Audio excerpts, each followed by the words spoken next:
beberapa teman-teman yang lain untuk menunjukkan bahwa Unifa itu mampu bangkit dalam hal berbagai hal. Salah satunya di sini untuk melakukan pendampingan desa wisata level nasional. Alhamdulillahnya di 2020 itu kita sudah masuk juara harapan 1 atau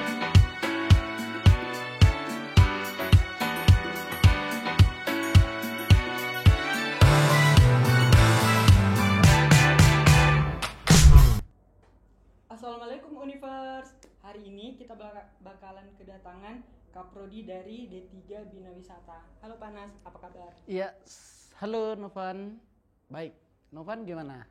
Saya deg-degan ini Pak. Hah? Bapak deg-degan nggak? Kalau saya deg-degannya sama Bu Ame biasanya, ketemunya baru deg-degan. Kalau sama Novan ya biasa. Oh baik.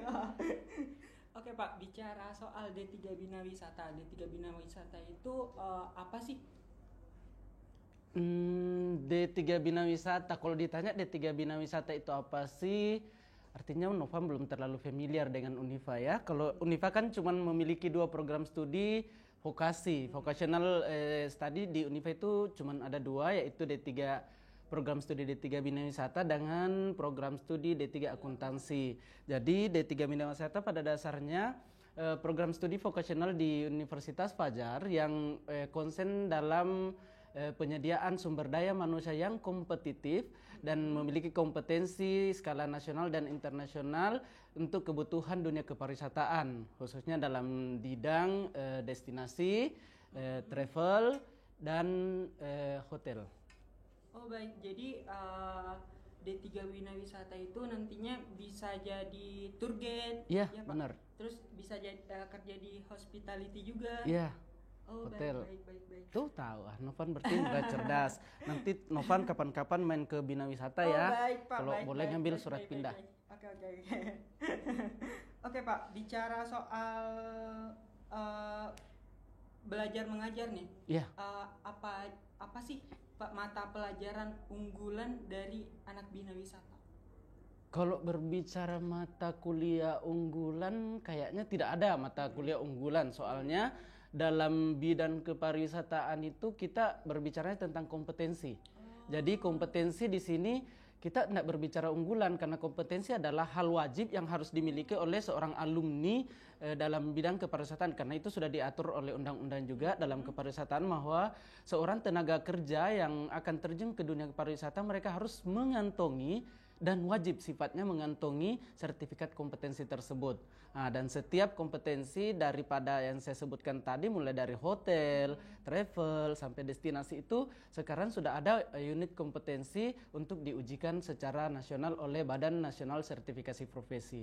Jadi alumni Bina Wisata itu selain kelar nanti mendapatkan sebuah ijazah, mereka akan mengantongi sertifikat kompetensi yang dikeluarkan oleh Badan Nasional Sertifikasi Profesi tadi. Oh baik, jadi itu bisa ngedapetin sertifikat kompetensinya itu caranya gimana Pak? Mereka harus melalui asesmen. Jadi asesmen itu sesuai dengan unit kompetensi yang mereka inginkan atau harapkan nanti sesuai dengan bidang kerja yang akan dijalani nantinya. Misalkan Novan nih, karena cakep, pintar dan sebagainya biasanya ditaruh untuk kebutuhan FO, misalkan kayak gitu kan.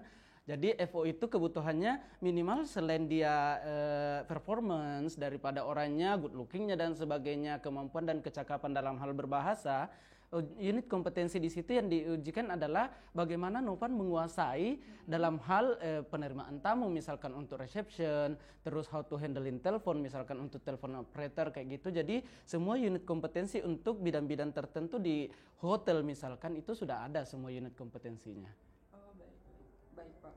Jadi bedanya kan Bina Wisata itu masuk di vokasi ya? Iya benar. Terus bedanya sama D4 sama S1 itu apa sih? Kalau D4 sebenarnya masih vokasi juga. Jadi yang membedakan D3 dengan D4 pada dasarnya sih cuman nomenklatur aja. Nomenklatur dari D4 dan D3 selain daripada level dari SKKNI-nya. Jadi D4 itu lebih mengarah ke level KKNI ke 7 kalau saya tidak salah, dari 6 atau 7 di situ dia akan berada di situ, sedangkan kita di D3 itu berada level di bawahnya, sedangkan kalau S1 memang wilayah untuk peruntukan akademisnya. Oh baik. Terus Pak, bicara soal bina wisata nih, kan mengingat kondisi sekarang lagi pandemi, ada pembatasan aktivitas, terus D3 dikhususkan untuk kebanyakan praktek, itu cara praktikumnya sekarang anak bina wisata tuh sekarang kayak gimana Pak? Ini yang unik sebenarnya, di mana kita pada dasarnya program studi yang diorientasikan untuk vokasional dan penguasaan teknis dalam hal ini diuji sekarang bagaimana tingkat kematangan kita diuji untuk kebutuhan industri pada masa pandemi ini. Jadi ya yang harus kita tahu pada dasarnya teman-teman Univer sekalian bahwa Univer itu bukan lagi kampus baru dan semuanya serba baru. Namun kita termasuk salah satu kampus di kawasan timur Indonesia memiliki tingkat kematangan yang lumayan tinggi. Kita didukung oleh satu program pembelajaran yang namanya HIELTS yang memudahkan kita untuk menginsert dan memasukkan media-media pembelajaran yang sangat variatif di dalamnya. Salah satunya tadi yang ditanyakan, terus bagaimana kalau misalkan mata kuliah praktikum. Jadi arahnya kan ada dari kita dari sebagai seorang dosen atau tenaga pengajar itu bagaimana menyalurkan ilmunya dan bagaimana mereka mendapatkan ilmunya dan bagaimana kita mendapatkan feedback daripada mahasiswa menyerap ilmu tersebut melalui kemampuan menerapkan dalam hal praktikum misalkan. Jadi ketika kita memasukkan materi di HIELTS, selain kita memasukkan materi berupa tekstual konteks di situ, kita juga menginsertkan beberapa video-video yang sifatnya tutorial. Misalkan saya nih membawakan mata kuliah namanya operasional tata graha. Di dalam operasional tata graha itu di dalamnya ada satu bab pertemuan yang bercerita tentang making bed atau bagaimana cara merapikan tempat tidur. Itu kan kalau kita bercerita tentang tekstualnya saja, kita akan berbicara tentang bagaimana prosedur step by step how to make making bed. Preparationnya apa dan sebagainya, alat dan bahan yang dibutuhkan dalam melakukan making bed. Selain itu kita jajali dan tambahkan dengan yang namanya video tutorial. Ini untuk bahannya mereka belajar dulu.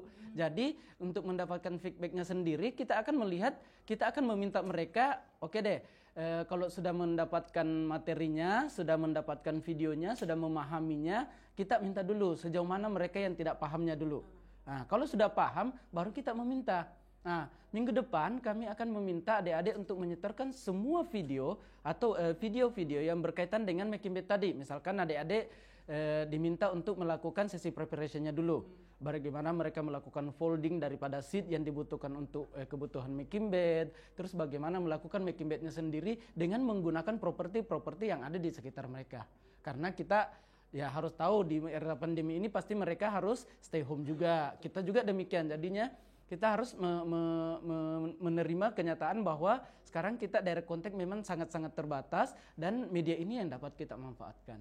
Jadi buat teman-teman semua nggak usah khawatir karena era pandemi ini nggak bisa praktek itu bukan sebuah hambatan buat kita semua buat lebih mengupgrade diri kita gitu. Kita bisa menggunakan media-media seperti HIELTS tadi yang telah dibuat oleh Universitas Fajar. Wah, keren banget sih Pak. Keren sekali, apalagi Bina Wisata ya. Silahkan datang kalau mau mencoba langsung mencoba. Ayo Univers gabung di Bina Wisata. Oke Pak, kita masuk di Q&A. Tunggu dulu, dari tadi manggilnya Bapak, bisa nggak lebih akrab gitu? Jadi teman-teman Univers juga yang orang-orang muda kan merasa wah dekat nih. Kita 11-12 kan umurnya kan? Kamu 12-nya, saya 11. Oh baik, berarti saya manggilnya kakak. Adek. Kakak. Yalah kakak. Kakak Nas. Oke, baik. Oke, kita masuk di Q&A ya Kak. Ya, bener, bagus. Brother. Ya, brother. Mamen. Oke, pertanyaan pertama. Basic ilmu untuk kuliah di Bina Wisata itu kayak gimana Pak? Ini pertanyaan dari anak SMA. Oke. Pada dasarnya enggak neko-neko. Bina Wisata itu orangnya simple, sesimpel saya, enak, nyaman, bergaulnya senyaman saya, bergaulnya. Jadi teman-teman semua basic ilmu sangat terbuka. Untuk khusus pariwisata atau bina wisata itu terbuka semua ilmu. Itulah fungsinya kami ada untuk menggembleng, untuk membantu dan mengarahkan adik-adik untuk pendalaman keilmuannya. Karena kalau kita membatasi memang apa yang mau dibatasi. Sedangkan semua ilmu hari ini adalah hal-hal yang bermanfaat di dalamnya. Sedangkan kalau dibilang linearitas, kita kan belum berbicara tentang linearitas juga di level sekarang. Jadi kalau dipikir, oh nanti kalau saya masuk nanti lebih pintar dong anak-anak SMK karena mereka sudah belajar, ya tidak juga. Karena kan semua yang dipelajari di level SMK berbeda dengan apa yang akan dipelajari di level bangku kuliah. Jadi semua, dan alumni kami pun ada yang dari madrasah aliyah, dari pesantren, bahkan kami pernah ada alumni yang dari kesehatan, SMK kesehatan. Ada SMK kesehatan dan penerbangan. Awalnya saya rasa surprise, ini kira-kira gimana. Dan akhirnya dia bisa masuk 5 besar alumni terbaik dengan IPK terbaik di program kami. Jadi tidak usah takut, tidak usah ragu, silahkan datang saja dulu, nanti ya dijalani ada dulu, kalau kita nyaman ya kita lanjut sampai selesai. Jadi jalanin aja dulu guys, ya benar gitu kan. Baik Pak, bicara soal SMK tadi, kalau masuk dari SMK pariwisata nih, bakal sama nggak mengenai apa yang dipelajarin kalau kuliah nanti? Ini yang saya bilang tadi. Saya tadi jadi ngulang lagi nih Sonovan nih. Ya, jadi teman-teman biar ngulang biar tambah dekat ya. Ya, tadi kan tadi berceritanya tentang gimana kalau SMK. SMK pada dasarnya mereka, ya keuntungan SMK sih kayak Pertamina, ndak berangkat dari nol gitu kan. Mereka berangkatnya dari 1, soalnya ya ada beberapa basic sih sebenarnya mereka sudah tahu tentang apa sih dunia pariwisata itu bagaimana dan industri itu bagaimana, karena mereka pada dasarnya SMK sudah melakukan pemagangan juga. Jadinya benar sih Bu, tapi secara keilmuan mereka tidak akan berbeda, nanti penyerapannya, prosesnya dan sebagainya tidak akan berbeda. Namun kalau SMK sebenarnya mereka lebih ada sedikit mereka yang sudah nyambung, sudah nyantol, sudah familiar dengan dunia ini. Karena mereka sudah menjalaninya di bangku sekolah sebelumnya. Namun teman-teman SMA saya lihatnya juga, ya tergantung juga segimana dan sejauh mana mereka niatnya untuk belajar. Karena di bangku kuliah itu, apa yang akan mereka dapatkan, semua akan sama dengan apa yang didapatkan oleh peserta didik. Tidak ada yang batasan SMA, terus madrasah, dari SMK dan sebagainya, karena materi atau konten perkuliahan yang akan dibawakan itu betul-betul tidak akan sama dengan apa yang akan didapatkan di bangku sekolah kemarin. Oke, jadi buat anak SMK nih yang pengen lanjut di dunia pariwisata itu bakalan beda banget ya Pak, experience-nya sendiri, terus pelajarannya sendiri, terus culture dari ruang kelasnya itu pasti berbeda juga ya Betul. Pak. Apalagi mata kuliah saya Novan pasti berbeda banget. Kalau nggak percaya datang deh, daftar dulu kuliah di Bina Wisata baru rasakan. Terus kalau yang berbicara tadi tentang SMK nih, saya ngembangin sedikit boleh ya? Oh boleh Pak, ya. Silahkan. Jadi kalau SMK sebenarnya program baru, ceritanya ini program baru yang akan dikembangkan ke depannya, akan dilakukan rekognisi untuk SMK. Jadi teman-teman di SMK nanti akan ada sedikit program yang akan kami tawarkan ke teman-teman SMK, khususnya yang bersinergi dengan apa yang ada diselenggarakan sekarang di Unifa. Jadi kemungkinan kedepannya akan ada program namanya rekognisi yang akan melihat sejauh mana sih keselarasan perkuliahan dengan apa yang sudah didapatkan.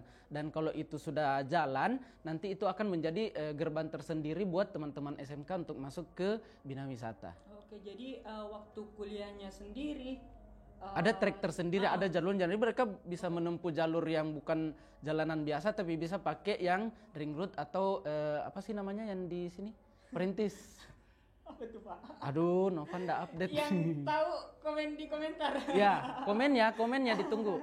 Nanti kalau yang komennya benar, nanti dikasih hadiah sama Novan. Oke, baik. Foto bareng maksudnya sama Novan. Pertanyaan selanjutnya nih, D3 Bina Wisata itu berapa lama sih udah di pendidikan Fajar? Oke. D3 Bina Wisata kalau ditanya sudah berapa lama, ya lumayan. Karena kalau melihat dari sejarahnya, perkembangan dari Bina Wisata itu merupakan dia cikal bakal dulunya yang disebut dengan Akademi Pariwisata Fajar. Jadi Universitas Fajar merupakan leburan dari 3 perguruan tinggi yang dimiliki oleh Yayasan Pendidikan Fajar Ujung Pandan, salah satunya yaitu Akademi Pariwisata Fajar. Terus ada Akademi Akuntansi dengan Sekolah Tinggi Ilmu Komunikasi. Kemudian dilebur masuk ke Universitas Fajar per 2008. 2008 jadinya berubah menjadi program studi Bina Wisata. Oh, jadi udah tua, Novan. Ya? Iya, udah tua, udah mateng. Jadi nggak perlu khawatir lagi ya teman-teman, buat kualitas dari Bina Wisata Universitas Fajar, kalian recommended banget. Ya, benar, silakan. Bintang 5. Kemarin saya sempat searching Desa Binaan Wisata Universitas Fajar itu juara di Kementerian Pariwisata. Oke. Benar nggak, Pak? Kan sudah searching, berarti udah tahu kan? Berarti udah benar, udah diakui dong, udah diakui dong. Ya, ya gini, Novan dan teman-teman Univers. Jadi alhamdulillahnya di program ini namanya program pendampingan desa wisata untuk Kementerian Pariwisata. Ini program kerjasama antara perguruan tinggi dengan Kementerian Pariwisata pada dasarnya. Dan ini adalah program inisiasi kami dari 2019. Ini sudah 2 tahun. Di tahun pertama itu kita baru masuk nih, ceritanya baru coba-coba. Biasanya kan kalau nyoba-nyoba awal-awal dulu prestasinya belum terlalu ini. Alhamdulillahnya 2019 kita masuk di 10 besar untuk pelaksanaan program pendampingan desa wisata terbaik nasional dari 176 kalau tidak salah perguruan tinggi se-Indonesia, dan itu tersebar dari Sabang sampai Merauke pesertanya, dan kita masuk 10 besar 2019. Dan 2020 kita sudah mencoba, di 2019 2020 kita tentunya tidak mau berdiam diri. Kita alhamdulillahnya menggandeng kembali beberapa teman-teman dari program studi, ada dari program sastra Inggris, ada teman-teman dari sastra Inggris, komunikasi dari teman-teman Kakak Novan, dan tim ada salah satunya dari tim ini. Kita juga teman-teman arsi, ada teman-teman elektro juga, dan beberapa teman-teman yang lain untuk menunjukkan bahwa Unifa itu mampu bangkit dalam hal berbagai hal. Salah satunya di sini untuk melakukan pendampingan desa wisata level nasional. Alhamdulillahnya di 2020 itu kita sudah masuk juara harapan 1 atau juara 4 nasional. Ya katanya sih orang pusat lumayan lah kawasan timur bisa mengalahkan Bali dengan Jogja gitu kan. Dengan prestasi ini kita bisa menunjukkan bahwa kita bisa bersuara di kancah nasional, Bina Wisata bisa bersuara di kancah nasional untuk pencapaian ini.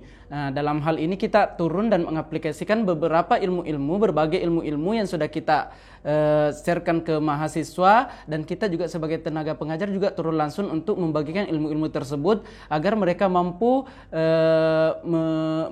menjadi salah satu desa wisata. Ceritanya kalau di kawasan timur kan kita masih miskin ya namanya desa wisata, dan kita ingin memiliki harapan bahwa Sulawesi Selatan pada khususnya juga harus memiliki salah satu desa wisata percontohan, dan alhamdulillahnya kami mengambil salah satu desa yang ada di Kabupaten Pangkep. Jadi teman-teman di Pangkep nih, bagi teman-teman Pangkep yang mau ke Unifa, silakan gabung ke Bina Wisata. Kita kembangkan lagi Pangkep, khususnya Desa Ka'ba, itu desa wisata Ka'ba di Kabupaten Pangkep, Kecamatan Minasate nih. Jadi itu adalah salah satu desa yang kita masih rintis, dan insya Allah di 2021 kita tetap akan dampingi sampai 2024 untuk menjadi desa wisata yang sustainable ke depannya. Itu jenis pariwisatanya seperti apa, Pak? Karena kan belakangan ini pemerintah lagi gencar-gencarnya dan getol-getolnya menggalakkan yang namanya desa wisata. Jadi di desa wisata itu bagaimana mampu desa berdiri sendiri dengan sumber daya yang mereka miliki, baik itu sumber daya manusianya maupun alam yang mereka miliki, untuk meningkatkan perekonomian dan kesejahteraan masyarakat yang ada di desa tersebut untuk kebutuhan penyelenggaraan kepariwisataan. Jadi orang yang datang bukan untuk mengeksploitasi alam, tapi mereka akan belajar tentang bagaimana sih tradisi, bagaimana sih mereka keseharian daripada masyarakat di sana. Jadi kita berwisata ke desa itu atau desa wisata ini dikemas untuk bagaimana berbagi ilmu, berbagai apa-apa yang unik dan apa-apa yang indah di desa itu oleh masyarakat langsung, dan berinteraksi langsung antara wisatawan dengan tuan rumahnya, dalam hal ini adalah orang-orang desa. Oke, pertanyaan terakhir. Terakhir. Nggak ada nih tambahannya, Novan. Ini tidak tahu dari siapa ini, Pak? Iya. adakah kontaknya Kak prodinya Bina Wisata? Wah, kontaknya nanti dibagi spesial, nanti ada bisa dilihat nggak link atau apa dan sebagainya. Jangankan kontak, saya semua akun media sosial nanti saya share melalui Kakak Novan. Nah, silahkan di-share. Bapak juga bisa share di sini di Instagramnya apa Pak namanya? Waduh, apa ya? Oke, editor kerjaan lagi. Editor ntar nambahin. Biar penasaran ya kan, nanti ditunggu, nanti akan ditambahkan oleh teman-teman editor, nanti di follow biar saya lihat nanti perkembangannya berapa yang follow, berarti banyak yang nyimak nih kegiatannya. Betul, ya kan? Jangan lupa minta follow back ya teman-teman. Ya. Siapa yang di follow back kamu? Saya juga dong. Oke Pak, last statement yang pengen Bapak sampaikan kepada universe yang ada di rumah. Iya. Oke. Jadi gini, buat teman-teman calon penstudi, calon keluarga besar Universe, pertama yang ingin saya sampaikan di masa pandemi dulu, kita bercerita tentang masa pandemi. Buat teman-teman hari ini tidak usah takut, tidak usah ragu, tidak usah bimbang untuk memilih perkuliahan, tempat melakukan perkuliahan di masa pandemi ini. Unifa adalah salah satu choice yang terbaik yang ada di kawasan timur Indonesia. Jadi jangan ragu, jangan bimbang, segera datang dan daftarkan diri teman-teman ke Unifa karena Unifa merupakan salah satu pilihan terbaik. Jadi di masa pandemi ini Unifa sudah membekali semua tenaga pengajar yang ada dengan sistem pembelajaran yang sangat komplit, sangat lengkap dan sangat variatif. Dalam hal ini untuk Bina Wisata sendiri yang kontennya ke praktikum, kita juga tidak usah ragu, kita akan tetap membekali teman-teman dengan kemampuan teknis, dengan kemampuan praktikum dan praktek yang sangat lengkap melalui aplikasi yang ada dan semaksimal kemampuan daripada semua tenaga kerja dan tenaga pengajar yang kami miliki. Dan tenaga pengajar yang kami miliki juga alhamdulillahnya semua sudah tersertifikasi nasional untuk kompetensi-kompetensi yang akan diajarkan. Jadi untuk teman-teman tidak usah ragu dan tidak usah bimbang, segera daftarkan diri teman-teman ke program studi Bina Wisata Universitas Fajar. Ayo ke Unifa. Mari, ayo ke Unifa. Oke Pak Nas, terima kasih banyak. Ya, sama-sama Kakak Novan. Hari ini kita bicara soal D3 Bina Wisata. Buat teman-teman semua yang pengen daftar, cus visit simba.unifa.ac.id. Oke? Titip apa nih? Jangan lupa buat teman-teman semua untuk like, komen, dan share konten ini. Mudah-mudahan bisa bermanfaat juga buat semuanya dan lebih mengenal lebih dalam lagi mengenai Bina Wisata. Sampai jumpa di episode selanjutnya. Bye-bye. Sampai jumpa. I'm like, oh shit, I've been